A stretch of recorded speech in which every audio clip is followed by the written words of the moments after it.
example life of Samson. Life powered by what?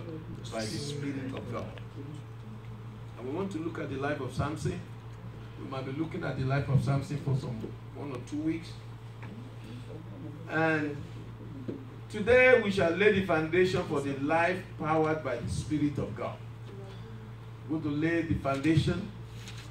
There's tendency for any person wanting to do things by our own mind strength. You know, at times we try to come to church, we try to read the Bible, and I don't know whether you face some discouragement one way or the other. You do things, you put your effort, you wonder what is going on. And the enemy, let me tell you one thing, the devil is not sleeping. If you think the devil is sleeping, then we are deceiving ourselves.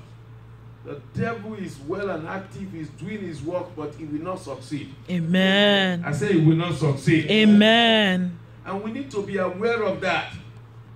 You know, many times we try to do things in our own human strength and it backfires. You know, because it's not backed by God, it's not backed by the Spirit of God. The same thing happens in the life of Peter. You know, when they came to arrest Jesus Christ, Peter drew what? He drew his sword and he cut the hair of this servant of the high priest. And what did Jesus say? Jesus told Peter, no, keep your word, your sword. Keep your sword. Because Peter was trying to use what? Physical means to solve spiritual things. And it doesn't work. And that's why we need to take things spiritually. Our spiritual life must be well and do. The spiritual life of individual, that's what makes the church strong. And so handling matters with physical doesn't work. It doesn't go too far. I think I told you, maybe I shared with you some times ago, of a man that when he sleeps on his bed in his room with the door locked, they will put him outside. He wakes up in the morning and meet himself outside. I don't know whether you, that's scary. You sleep inside your room, you lock the door, and you wake up in the morning and you meet yourself outside. And the man tried so many things to put knife under his pillow. He even put Bible under his pillow. He was thinking he was going to use the knife and the Bible to cut the devil. No! These are spiritual things. And many things that happen to people are spiritual. And unless you start to handle it spiritually and take it up spiritually, those problems may still be there. And you may be wondering what is happening. Let me tell you one thing. The devil is anointing human beings with his anointing of the devil. Maybe you don't know it. And many people are being initiated into witchcrafty on a daily basis. And we need to be conscious of it. The devil is doing overtime. I'm not here to exalt the devil, but I want you to know that he's not sleeping. And we as a church cannot sleep. You as a Christian cannot sleep. We need to wake up in our slumber and put on the whole armor of God. Hallelujah. Amen. Life powered by the Spirit of God. I remember a man, he wanted to see the devil, and they told him to fast for 40 days so that he can get power from the devil. He tried it. Just to see the devil, to receive power of the evil one. So may God power our life and pour a fresh Spirit of God upon us in the name of Jesus. Amen. So why does each one of us, especially those of us who claim to be Christian or come to the house of God, need to be powered by the Spirit of God? I'm going to look at 5 things. We are going to look at 5 things today. Why do you need to? Because if you don't understand why, you will not take it seriously. You will not fast. You will not read the Word of God. You will not say, Lord, I'm not going to give up. Number one reason is because of the presence of evil. The Bible says the devil knows that the days are short, so he's doing overtime. Evil. There's no time in the history of man that you see evil in these days than any other time. People are so much committed to evil. People are joining the occult more than ever before. There's oppression, there's affliction, there's sickness, there's obstruction to people's progress in their lives. There are hindrances, destruction of lives, and addiction of any kind you can talk about. Different types. And it has gone on a larger scale. There's no time the enemy is obstructing people from coming to worship God. And now, I'm telling you the truth, the devil put obstruction on the way of people. He tells them don't go to the church. What are you going to do in the church? He gives bad messages about the church to people so that they will be discouraged, they will not go, and he raises up human agents to give them people wrong teaching, to pollute their mind, to discourage them, to weigh them, making them to know, okay, you are trying, what did you get from it? But Jesus said in the book of Luke chapter 4 verse 18, he said, the Spirit of the Lord is what? Is upon me. Because what? He has anointed me to do what? To preach the gospel. To preach deliverance to what? To the captives. Brethren, we need to rise up and ask the Lord to anoint us afresh. This thing we can't do by our own strength, but we need the Spirit of God to come mightily upon us in a new dimension. If people come to you in a dream, you should chase them 10,000 away. Yes, we are not supposed to be running away from them. They should run away from us. They should be so scared of us that we say, no, don't go near that place. And that's one of the things we need to know. There's no time. Maybe some of you are not aware of it. I think Minister Greg was sharing with me. Many churches have closed down. Is that not so, Minister Greg? Yes, they have. Close down completely. They close their doors. Yeah. Maybe some of us are not aware of what is going on. Churches have closed down. They close their door. The devil makes people not to come anymore. And we need to rise up to the challenge. We are not going to close down. Amen. I said we are not going to close down in Jesus' Amen. I mean, he was sharing with me last Sunday. Brethren, this is the truth of the matter. Because the devil doesn't want people to know the truth. Jesus said, you will know the truth, and the truth will do what? I think yesterday when we went out to evangelism again, and what happened? People were smoking weed, smoking drug, and it's on the increase. And some of them say, I've given my life to Jesus. You give your life to Jesus, your life doesn't change. You say, what kind of Jesus did you give your life that your life doesn't change? If you give your life to Jesus, it doesn't deliver you from drug, it doesn't deliver from alcohol, it doesn't deliver you. Who is that Jesus then? What kind of Jesus do you receive that doesn't change your life? Something is wrong. There's deception. People are being deceived. And that's why, as Christians, we need to rise up to the challenge that is facing us. And that's why we need to believe God that the Lord will pour His Spirit upon us afresh. Amen. Amen. In our passage today, in Judges chapter 13 that we have read, the Bible says the children of Israel did what? Evil in the sight of the Lord. Why did the enemy make them to do evil? So that God can reject them. God is holy. God cannot have anything to do with what? With evil. And He made people of God to do evil. Look at what is happening in the Catholic Church now. I don't know whether you heard it. Priests that are molesting children. And they have molested children for years. And these are people that are supposed to be priests. And they have molested people. They have molested for years. These things span over 40 years or more. What do you think people will do when they hear about the church? They say, even the priests themselves are doing it. Forget about the church, man. People don't want to hear that. Happening. And in San Bernardino, they said they will release the names of all the priests that have been doing evil. They said they will release it. But of course, they want to release it. Many of them have died.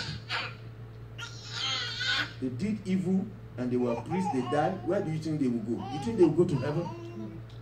Hell! Let us not deceive ourselves. If anybody does, no matter whatever title you have, you're not living right with God, you die in that situation, you go to hell. They see the work of God as a profession. And that's why we should not be caught up with the evil of this world. May God help us in the name of Jesus. Amen. The children of Israel did evil for 40 years. 40 years is a long time. People were doing evil. And God rejected them. The Bible says also that the devil moved David to do evil. We need to be careful that the devil doesn't move us to do evil, to do things that are contrary to the mind of God. There's so much deception that is going on in the world today, and we need to rise up. And you know, the devil has a way of doing it. When there's people supposed to be in the house of God, he will give them one beautiful work so that they will pay you 2 times. Like I mentioned to you, they asked me to come and work on Sundays. You know how much they will give me? Double the amount of money I make in a week. So if I go on Sunday, I get twice. That's a big temptation, my friend. Yeah. You look at it and say, this is dollar. I'm going to earn 700 in one day. My God. Church, stay somewhere. Money, come this way. If you don't know what you're doing, that it is only God that blesses the work of one hand. That even if we have $1 and God blesses that $1, it's more than 1,000 that is not blessed by God. You will make a decision and you will go, and you will never be in the house of God. Your soul and your spirit is being mortgaged for eternity. And the devil knows how to do it. He will be enticing you. He will be enticing you. And he will be enticing you. He will say, come, don't worry, this is money. You need money a lot? Forget about God, man. You don't need, those guys, even that pastor, what does he think? I will be telling you all sorts, and people will believe the message of the devil. Deception. Deception. And that's why these people did evil for 40 years and God rejected them. What are the steps we need to take? What are the steps taken by God? In verse 2, the Bible said there was a man, certain man of Zorah, of the family of Danite, whose name was Manoah, and his wife was barren and bare not. Look at the problem. Barrenness was there. Things were not working. But there was a message that was sent to them. And I believe these people might have been praying and saying, God, intervene in my situation. Intercede in our situation. But this barrenness of ours, Lord, deliver us. And people must have been mocking them, laughing after them, and doing all sorts of things. But the Bible says the angel of the Lord came to them. Let's look at verses 3 to 5. And the angel of the Lord appeared to the woman and said to her, behold, now you are barren and bear not, but you shall conceive and bear a son. God was going to change their situation from evil, from mockery to laughter.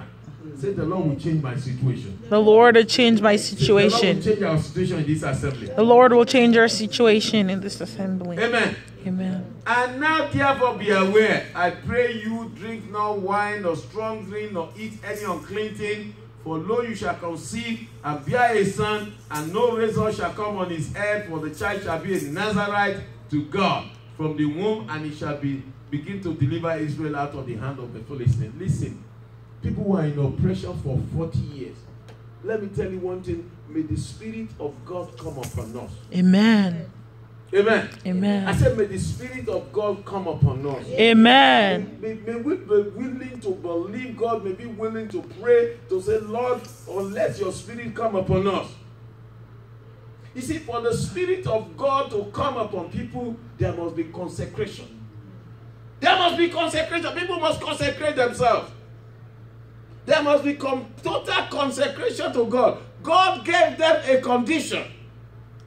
I said, this child that you're going to bear, something will not. He said, he will not drink what? Wine. He will not drink strong wine. God gave a condition. No razor will be upon him. What do you call that? It's not because God, it's called consecration to God. You must be consecrated. Many of us say, God, for my spirit. But we don't want to consecrate ourselves. It doesn't work out. You must be willing to consecrate yourself to God as individuals and as a church, that the Spirit of God might come upon us. Hallelujah. Amen. Let's look at what does it mean as a Nazarite. It's not just starting in Numbers chapter 6. Let's go to the book of Numbers. Let's look at the book of Numbers. And I want somebody to read from verses 1 to 8. Numbers 6, 1 to 8. There must be complete consecration. If you're not, how can the Spirit of God come when you don't willing to pay the price and consecrate yourself to God? Then the Lord spoke to Moses, saying, Speak to the children of Israel and say to them, when either a man or a woman consecrates an offering to take to vow of a Nazarite, to separate himself to the Lord. 3. He shall separate himself from wine and similar drink.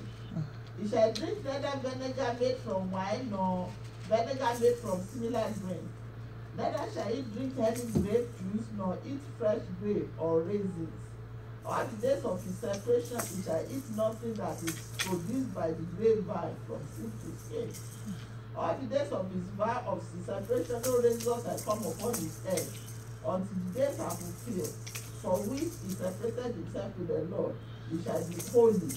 Then he shall let the lock of the hair of his head go.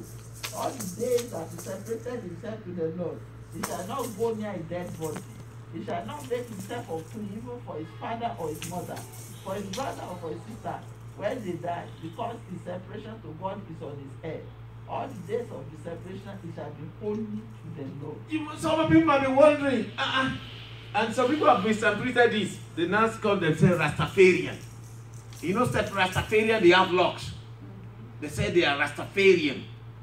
They misinterpreted and go to the Bible and start misinterpreting what the Bible says. Consecration to God. He said, you shall not drink any liquor. You shall not drink strong drink. It's just, even the hair of his head must be consecrated. Is that God wants every part of your life to be consecrated so that the Spirit of God can do what? Can come upon you. And God gave them the condition for this man that will be born Samson. If God requires of that in the Old Testament, don't you think our level of consecration is determined, is expected of us in this end time, in this new generation? Where is that consecration? Some of us take that the presence of God doesn't matter, and we do anything with our body. We do anything with our mouth. It doesn't work out. The Spirit of God cannot work. How can the power of God work in your life when those things will leak the power of God? Somebody say, oh, I know the Lord Jesus Christ. But you are an alcoholic. You need deliverance from it.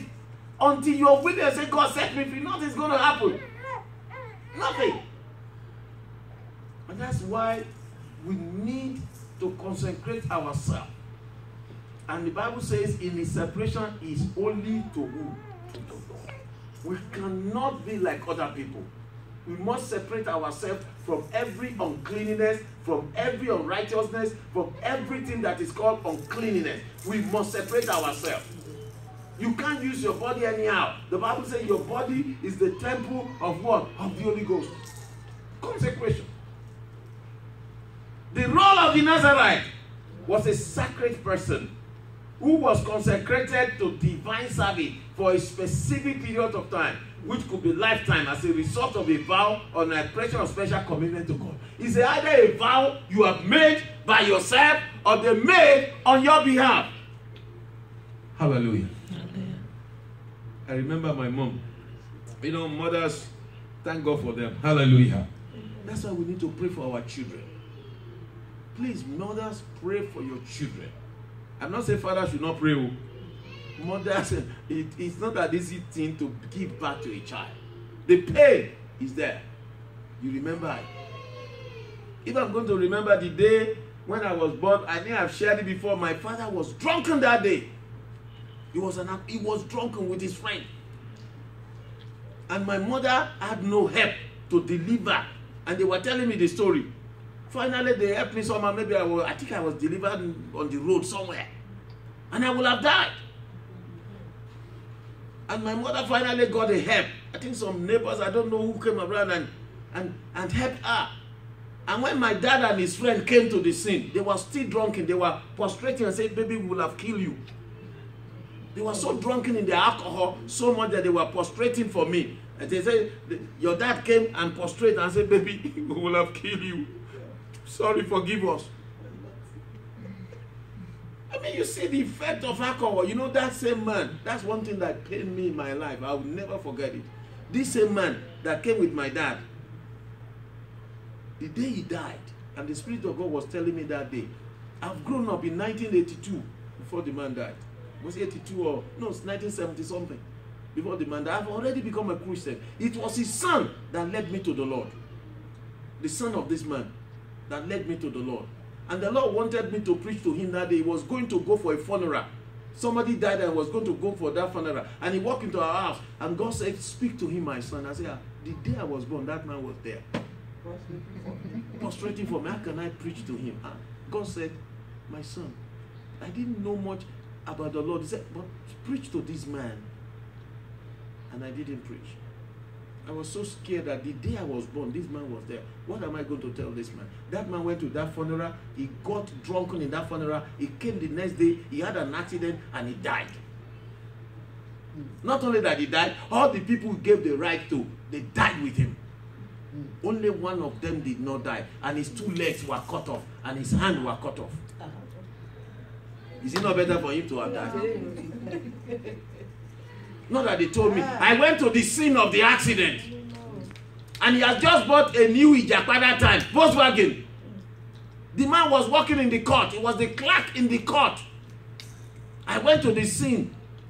And when we got to the scene, I saw blood all over the place. And alcohol was still in the trunk of the car. The alcohol was still plenty there. And God said, but I told you to speak to him. But now the man is dead. I was crying. They thought I was crying for the man, but I was crying for myself. When God asks us to speak to people, we better speak it. Since that day, I went to God and said, God, forgive me. Have mercy upon my life. If God wake me up and say, be jumping, I won't ask any question now. I will be jumping. I learned a bigger lesson, bitter lesson from it. If God asks me to do something, I don't care who that person, I will be doing it. It makes a change in my life completely. Brethren, are there people that God is asking you to call and talk to them about the Lord? You better do it before it is too late for them. Before it is too late. People are dying per second. 4 people die and go to hell every minute without knowing Christ. And we need to rise up and talk to people. Change your ways. Allow Jesus to come upon you. If your anointing of God is upon you, I want to tell you, God will do a great thing through us. And learn a lesson from that.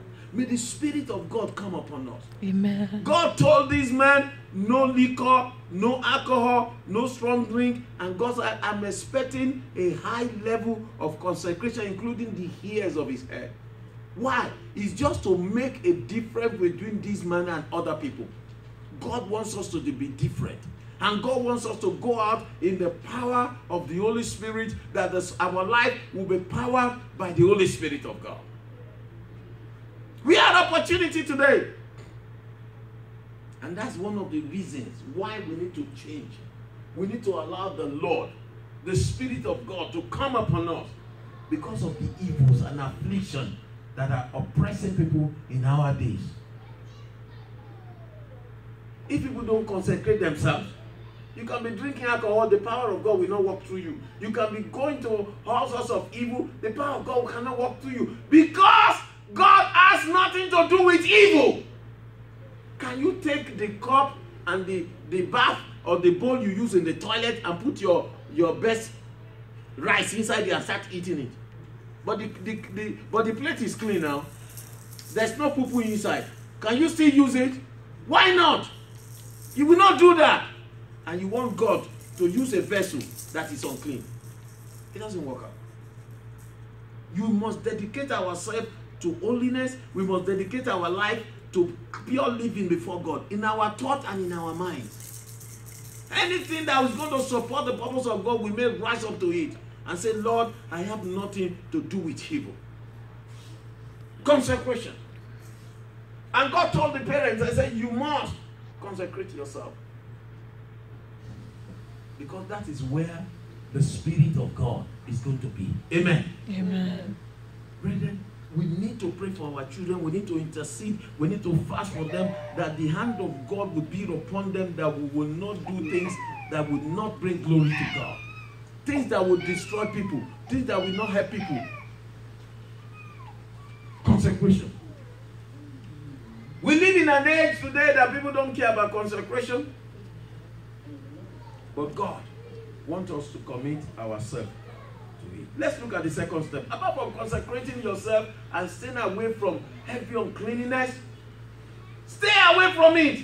God told his parents, hey, these are the things you need to do. Stay away from it. Let's look at the second thing. The second step that was speaking to these people was there was a clarity from God. Clarity from God. Let's look at that, the book of Judges again we were reading. Let's look at the book of Judges chapter 13. And let's look at the second thing. After God has spoken to them, God make it so clear. And Manoah took initiative in getting the clarity from God. Verse 8. Look at verse 8. What does verse 8 say? And Manoah entreated. You know, Manoah entreated the Lord and said, oh my Lord, let the man of God which you did send come again to us and teach us what we shall do to the child that shall be born. In other words, they got the message. The message was delivered to who? To the woman. Was the man there? No. The man was not there. But the woman got the message about this child that will be born. And not only that, they needed a clarity from God. And Manoah took the initiative in getting clarity from God. So each one was wanting to take steps. And he said that he may teach us what we shall do to this child. The second step in, if you want God to pour his spirit upon us, we must get clarity from God. Clarity from God. Taking initiative. You know, the Manoah did what? He prayed. He cried unto God. He didn't. Did God ask him to pray? No. Who asked him to pray? He took the initiative. You need, each one of us need to take initiative of seeking God. Nobody is going to tell you. Even God himself may not even tell you. But you need to take the initiative to seek the face of God. It's something that is very important. And not only that, he said teaching of what God wants us to do.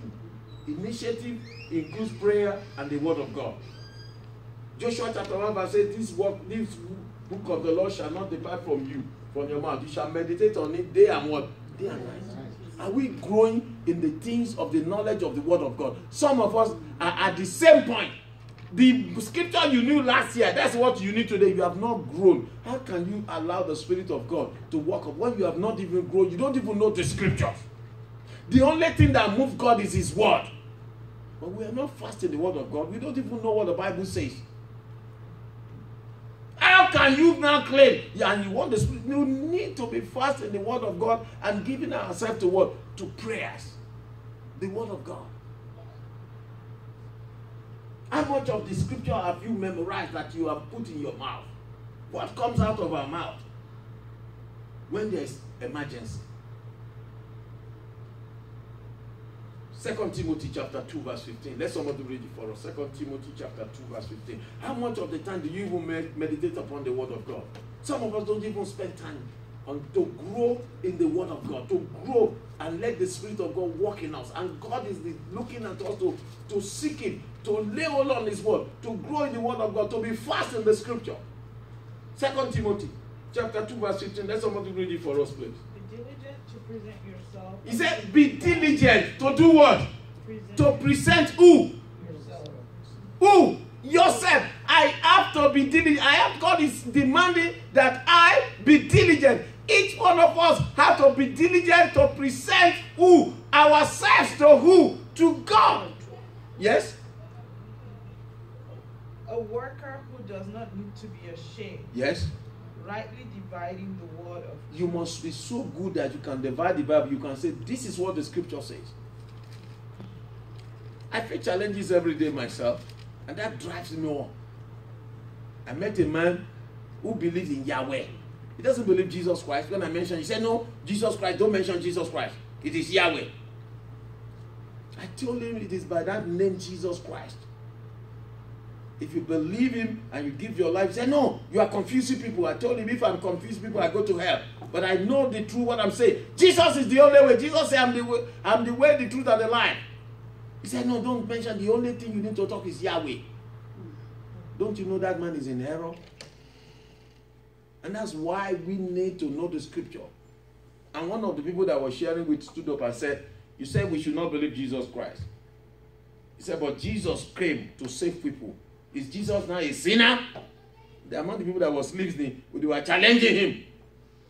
Brethren, we need to be fast in the word of God, rightly dividing the word of truth, presenting ourselves to who? To God. Get a good Bible that will help you understand the mind of God. Get good books that is going to encourage you and strengthen your spirit. Many of us, we read other things, but when it comes to things that will build your spirit up, we are lacking. We can spend money on other things, but when it comes to the things of God that's going to build our spiritual life, we spend nothing. You don't even have time for it. And we live in a place that it takes time.